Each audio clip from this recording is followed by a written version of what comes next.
Conceptual Options is really pleased to have Peter Tatchell, who's considered to be one of today's foremost leaders in international human rights. Tirelessly traveling the globe, Peter fights for human rights, including homophobia, racism, sexism, and war crimes. He's been a parliamentary candidate, attempted to arrest Zimbabwe President Robert Mugabe twice, and has been beaten severely on multiple occasions for standing up for what he believes in. We are honored to have Peter with us today to speak on the topic of gay surrogacy and more. Welcome, Peter. Very glad to join you. Thank you so much for being here. Let's just start with a little bit of background. How did you become an activist in not only LGBTQ rights, but so many more, racism, sexism? How did that happen for you? Well, I think the beginning was way back in 1963 when I was 11 years old. I heard about the bombing of a black church in Birmingham, Alabama in the United States, where 4 young girls about my own age were murdered by white racists. And I remember thinking as an 11-year-old boy, just how shocking that was, that 4 young girls in a church on Sunday morning were murdered in this outrageous racist bombing. So that inspired me to follow the Black Civil Rights Movement, and indeed to take inspiration from the Black Civil Rights Movement. It became the template of all my subsequent activism, although I didn't actually become active until I was about 15 in 1967.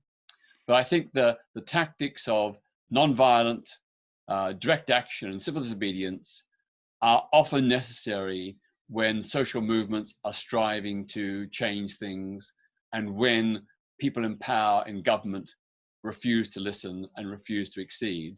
So the model of Martin Luther King and the Student Nonviolent Coordinating Committee in the 1960s has been the template of all my subsequent activism. One of the things that fascinates me about the civil rights movements in the 60s was Martin Luther King's dedication to nonviolence, to his dream being bigger than just his community. Is that a big part of what your focus has been as well?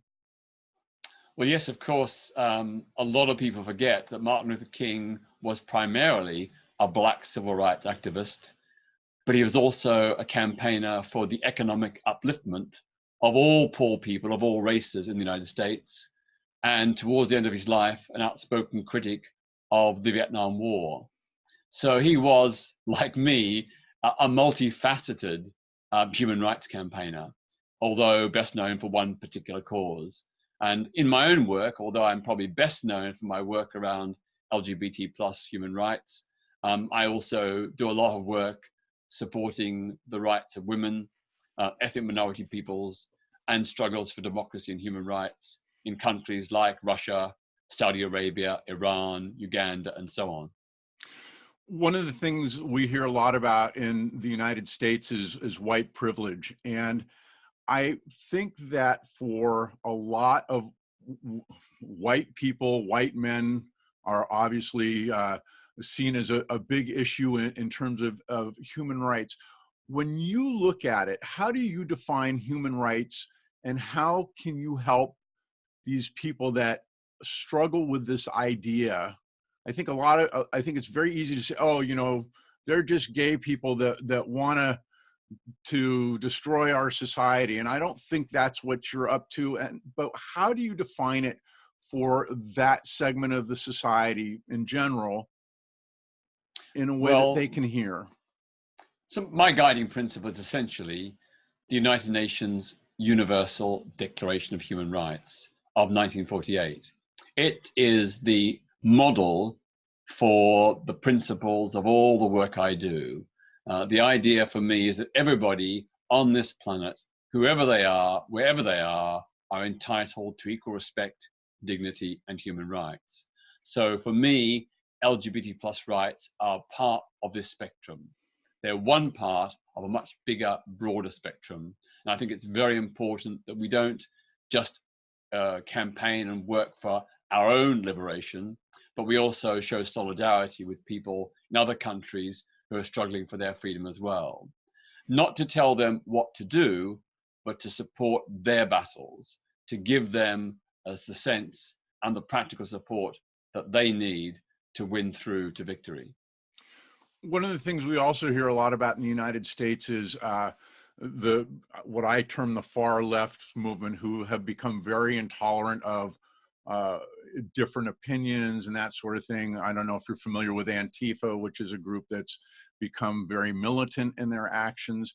How do you help people to understand the range of experience that you're supporting? It can't just be one single experience of what it means to be gay or what it means to be a woman in your country or somewhere in the globe. How do you look at that and broaden that so that it's not this one way of doing things? Well, in my view, the ends can never justify the means. That is the road to fascism or totalitarian communism.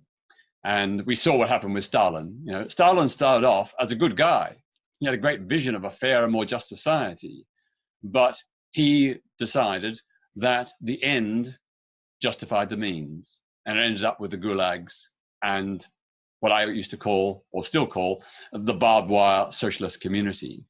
For me, it is very important that the methods by which we campaign for freedom reflect the freedom ideals we hold, that the way we do our campaigning is imbued with love, compassion, consideration for others, respect, because if that is our goal, then that should also be our method. And once you lose sight of that, that's when political movements go wrong. And it's a little distressing to see how wrong I think some of this is going, in the sense that I think it creates uh, a backlash from traditional societal views and that sort of thing. And I think that where you're coming from and being a wider, broader perspective really serves everybody in getting to that place where we all have respect for each other. Well, you're right. I mean, in the 52-year battle of human rights I've been undertaking since the age of 15 in 1967, I know that every battle I've been a part of has been a collective one, me working with others, and solidarity between different communities has been so essential. So if you look at the struggle for LGBT plus rights, we are a small minority. We could never bring about equal rights and respect and dignity, non-discrimination, without the support of straight people. And that's why it's so important that we acknowledge and thank the straight community and people within it who have walked with us on this long march to freedom. I'm very, very proud that I've made a small contribution, but I know it is a small contribution, and that it's only through the collective effort of both LGBT plus and straight people that we've got the progress we've won. Here in Britain, and indeed in the United States, in half a century, we have overturned so much institutional discrimination in law. We've changed public attitudes and perceptions. There is now so much greater acceptance and equality for LGBT plus people, although there are still battles to fight. Right. And when you think about the millennia of homophobia, biphobia, and transphobia, that is an astonishing short space of time to bring about so many radical changes. Radical changes which have simply given LGBT plus people the same rights, not special rights, not more rights, but the same rights as everyone else. But in the process, that has been quite a radical shift. And I'm very proud to be part of it. And don't you think that the other thing that's such a great thing from my standpoint is that with so much of society now accepting gay population, gay marriage, that sort of thing, I think it serves everybody. Obviously, gay rights for the gay community, it's huge, but I think it's as important for the straight community, for people of color versus not color, all of those things. As these things are achieved, we all benefit, don't we? Absolutely. You know, the battle for LGBT plus rights has been a battle which has challenged traditional conservative views, narrow-minded, restrictive views and laws. And in the process, I think it's made countries like the United States and Britain much more liberal, tolerant societies right across the board. And I think everybody has benefited from that. I completely agree, and I thank you for that. Let's talk a little bit about LGBT plus in England, and what some of your successes have been that you see that things are moving in the right direction, and then we'll talk a little bit about surrogacy. Well, for those of your listeners and viewers who don't know, until 1999, Britain had by volume the largest number of anti-gay laws of any country in the world, some of them dating back centuries. So, for example, we had on the statute book a law against anal intercourse, which was passed in 1533 during the reign of King Henry VIII. It's astonishing to think, but that is the reality and the fact.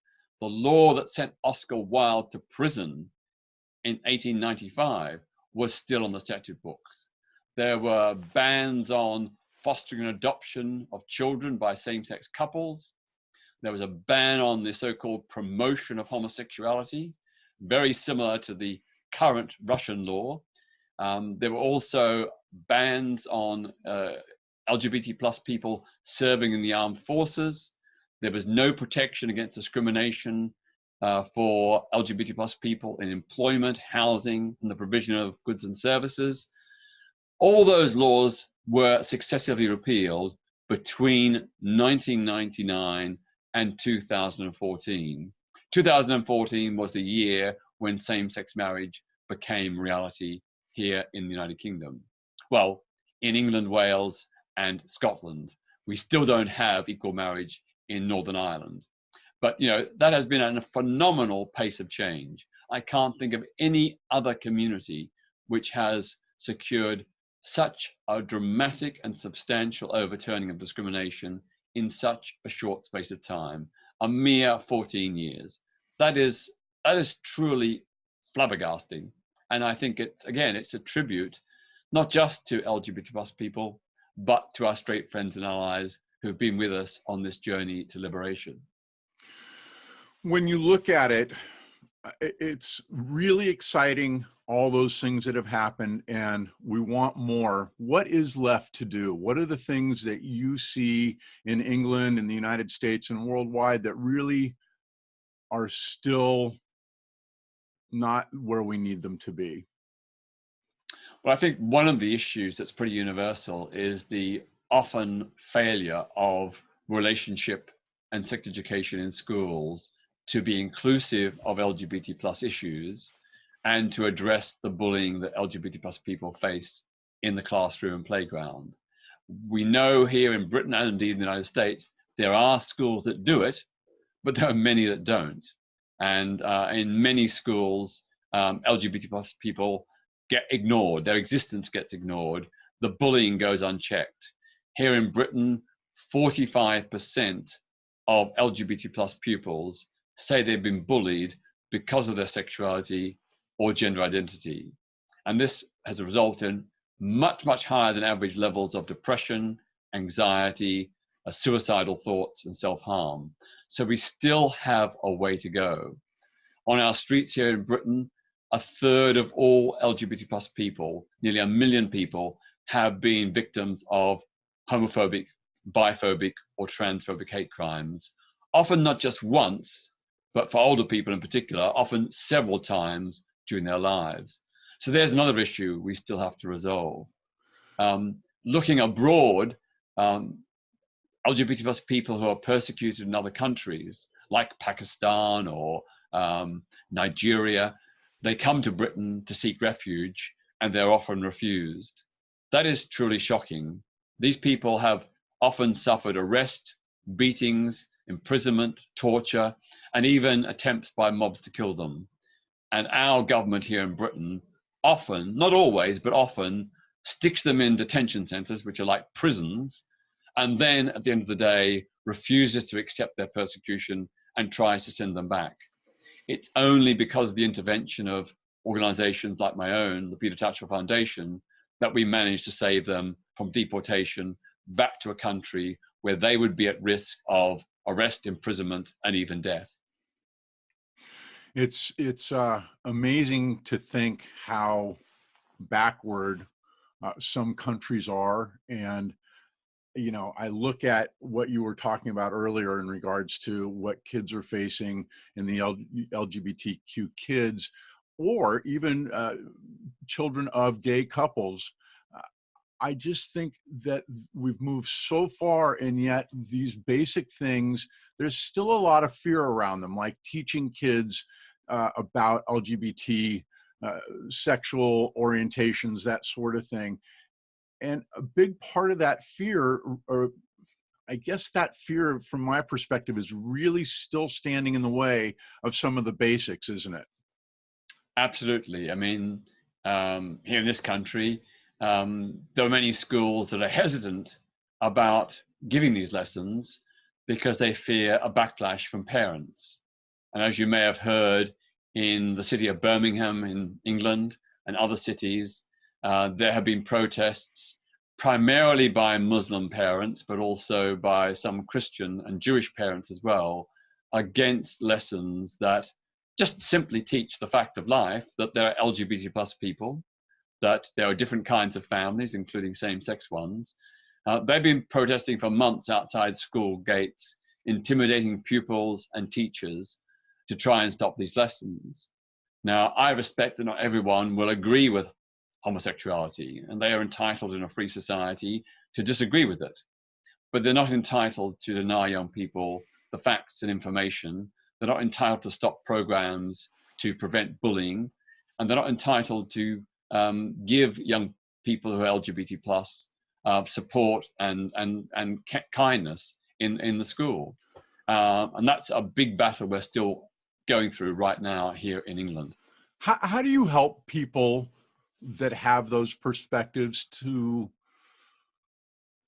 find a middle ground that respects their views, whatever they are, and at the same time allows them to understand that without these things in place, you have, especially for youth, I mean, youth are endangered in terms of how they feel, their depression, their risk of suicide.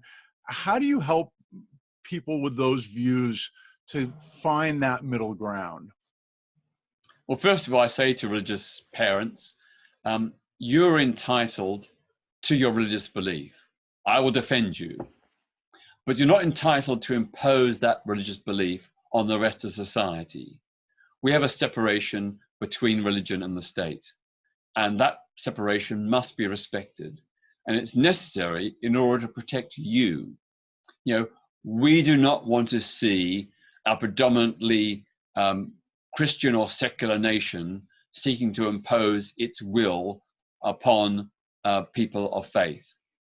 But they have to acknowledge that we live in a multicultural society, and the diversity of that society needs to be respected and protected. We have a comprehensive equality law in this country which protects everyone, including Muslim and Christian and Jewish people, as well as LGBT plus people. So just as I, as a gay person, would never ever endorse any discrimination against people of faith, I would oppose any attempt for schools to deny acknowledgement that there are people of faith. Likewise, I expect that people of faith should respect the fact that LGBT plus people do exist, and that young people need to know about that. They need to know that some people live in traditional, so-called traditional families with a mum and a dad. Some live in single parent families. Some live in extended families with mum, dad, perhaps aunts or uncles or grandparents. And some live in same-sex families. And what's important in all those families is that the children there receive love, and that love can be given by same-sex parents just as much as heterosexual ones. So if you care about the welfare of young people, don't deny them the information they need to lead happy, fulfilled lives. Don't deny the school the right to prevent bullying, whether it be bullying of pupils because of their sexuality, or because of their religion, or because of any other reason. Bullying is wrong, and every school has a duty to stop it. I think that one of the things that is easy to forget is that there are protections afforded to religion in your country and in mine, and we want, more than anything else, aren't we all fighting for a healthy society? And a healthy society means that you have everybody healthy, not just what is considered to be the mainstream by the mainstream. Yeah, I mean, the right to be different is a fundamental human right. First of all, it would be incredibly boring if we were all the same. But secondly, difference and diversity is a human right, providing you don't harm anybody else. So just as much as I, as an atheist, will nevertheless strongly defend Christian, Jewish, or Muslim or Hindu people against discrimination and prejudice, I would hope that they would reciprocate. And that is the way we have a cohesive society, where we recognize our common humanity. We may be different. And so we are different. But that doesn't mean to say you oppress other people because of it. I think live and let live, or love and let love, is a very important mantra, which if we all accepted that, we would have a much happier and more fulfilled life. It's interesting that so much of what we're looking at now is around children. So let's move to surrogacy a little bit, and gay couples having children. Are you familiar with people that have had surrogacy, children by surrogacy?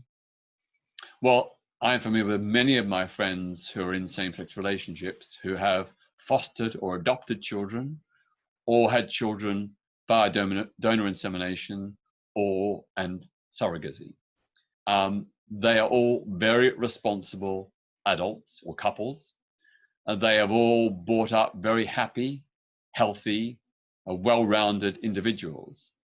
And we know from the research that children raised in same-sex families are no different from those raised in opposite-sex families. Well, no different, not quite. There are a couple of differences, and the main difference is that those children tend to be more tolerant and open-minded. So, for example, levels of racism or misogyny are much less in children brought up by same-sex couples compared to those brought up by straight couples. But that's the only difference. Otherwise, there's no greater incidence of homosexuality, bisexuality, or transphobia in those kids. And if there was, so what? So the arguments that it's not in the child's welfare, and that is a very important argument, by the way. Children's welfare must come first. But the evidence shows that those children are in no way diminished or deprived because they're brought up by same-sex couples, whether it be by surrogacy, donor insemination, fostering, or adoption. Talk about what the differences are in the law in regards to gay couples having children or having children via surrogacy versus a straight couple with kids. There's still some things I think that are different, aren't there? Well, certainly in Britain, for the last more than a decade, or a decade and a half, in fact, same-sex couples have been able to foster and adopt children, and thousands have. And all the evidence from the research is those young people brought up by same-sex couples are happy, well-adjusted. They are full-rounded human beings, and the children themselves are happy in those families, those same-sex families. Donor insemination is available and has been available for many years for lesbian woman. And it is provided in most parts of the country free of charge on the National Health Service. And again, thousands of children have been brought up in same-sex families, in lesbian families, as a result of donor insemination. Now, some of the donor insemination is via a donor insemination clinic, but more often it's just done DIY by lesbian couples having received sperm donations from a close male friend, maybe gay, maybe straight. I've got one fantastic story of two of my friends, Lynn and Sarah, who were in the LGBT plus group outrage in the 1990s, early 1990s, fell in love and began a relationship, and then decided they wanted to have children. And they had two gay male friends who also wanted to have children. So the men donated their sperm to Lynn and Sarah, and they had, as a result, I think 4 children in total. But what is so interesting and so I think inspiring is that both couples moved in together. And since the children were born, they've lived in a huge house where the gay male couple live on the top floor and the lesbian couple live on the ground floor, but they're interconnected. And so the children see both the fathers and the mothers on a daily basis. Those kids are incredibly bright and intelligent, really kind, generous people, and they are so happy and so love their same-sex parents. Boy, oh boy, it's really where we want to go in a lot of ways, isn't it? In terms of the vision of having gay parents and it not being even a thought, and then to be able to, at some level, really, it's almost like a celebration, isn't it? And in terms of the kids being so well connected, thriving. And when I think about some of the issues that others face in terms of looking at kids of gay couples, I hear these kinds of things and I think, oh my God, what, we don't see that kind of thing very often in the straight community. And to see it in the gay community and have it be such a foundational part of these kids' lives and be so positive, it's amazing, isn't it? Oh, absolutely. And the one thing we should always remember is that every child of a same-sex couple is a wanted child. They're not the result of some one-night stand where they didn't use a condom and the pregnancy was unexpected. Same-sex couples have had to battle to get the right to have their own children. And so having to have that battle shows that, you know, it isn't just a whim or a fancy. It's something they really, really want, something they really, really have thought about long and hard. And every person I know, lesbian or gay, who has a child, you know, they took years to decide to be sure they wanted to have a child. They took years to prepare. They had the financial backup and foundation to provide that child with a good home, you know, not just a loving home, which is primary, but a nice home, you know, a comfortable home, a good school.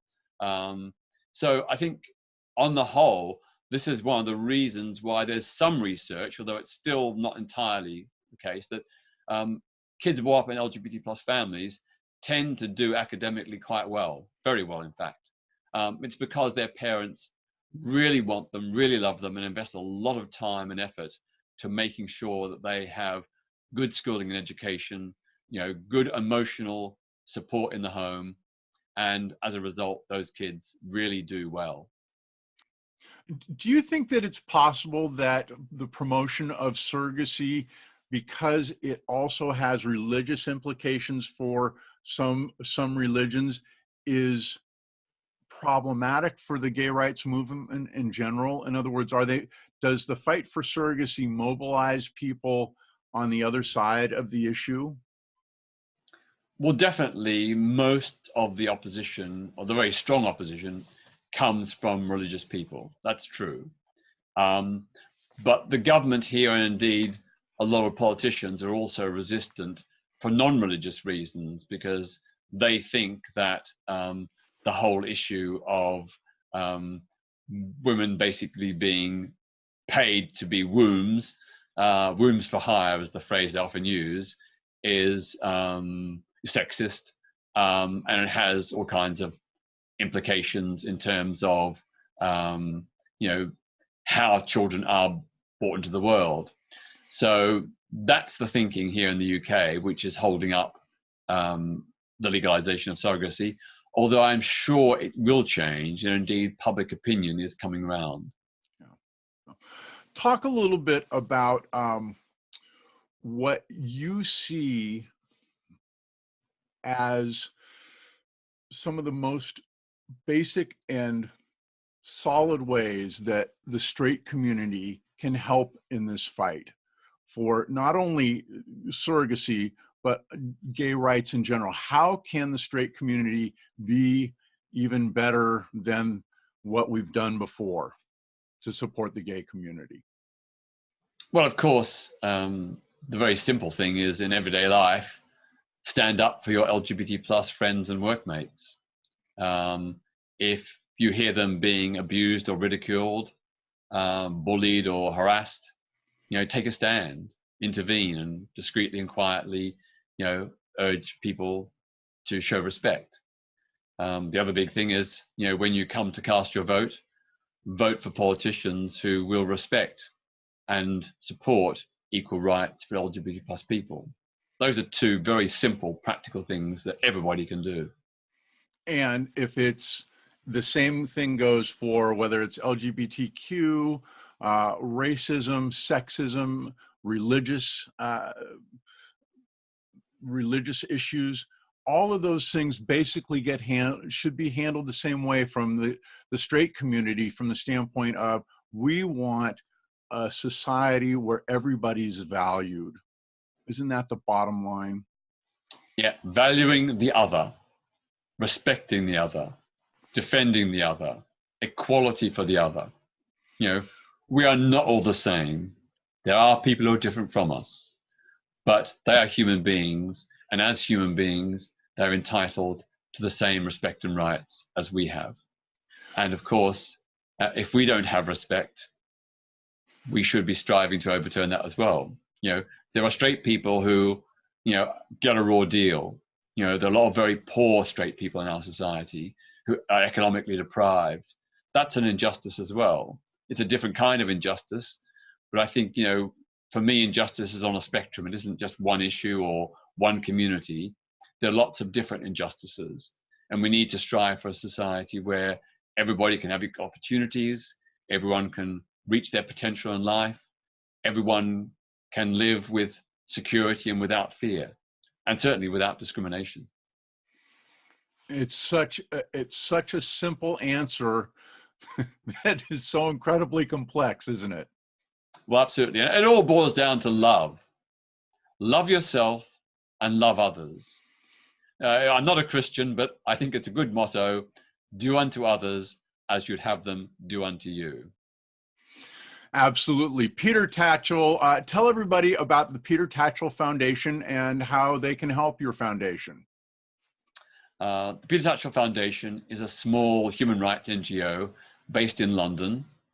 About 50% of our work is on LGBT plus rights, but the other 50% is on broader issues of democracy and human rights for everyone. So we work about half the time on the UK and UK issues, and half the time supporting very brave and heroic human rights defenders in other countries. We recognize that we are very privileged in the West, where we have civil rights and freedoms, where we have, by comparison to most of the world's people, great wealth and prosperity. And therefore, we think it's really important to help those in poorer countries and people who are living under tyranny, to support them in their fight for freedom, justice, and equality. So please go to the website, petertatchellfoundation.org. In the top right-hand corner, there's a button which says Join Us. You can click on there, give us your email address, and you become part of our little human rights community. Every week, we'll send you a bulletin on human rights issues, a diverse range of human rights issues. many of which you probably have never heard of. And we also send you some funny, quirky stories as well. And if you're really feeling generous and in a position to do so, there's also a button there where you can donate to support our work, because we are totally unfunded by any government grants or corporations. We depend entirely on donations from well-wishers. So if you are in a position to donate, if you think our work is worthwhile, then please do so. But I'd just like to finish by saying what my motto is, and I hope you'll take it to heart. Don't accept the world as it is. Dream of what the world could be, and then help make it happen. Peter Tatchell, thank you for what you do for all the communities that you're involved with that have equal rights issues. And I look forward to the day when all of these people have the respect that we all want for them, and that there's never kids that are being bullied, and kids can be, you know, raised in gay and LGBT couples and really thrive. And it's so nice to know that they are in so many ways, and that we still have a ways to go, and all of us can work together for that. Peter Tatchell, petertatchellfoundation.org. Thank you so much for your time. Conceptual Options and I really, really appreciate it. Thank you, and best wishes to all your listeners and viewers.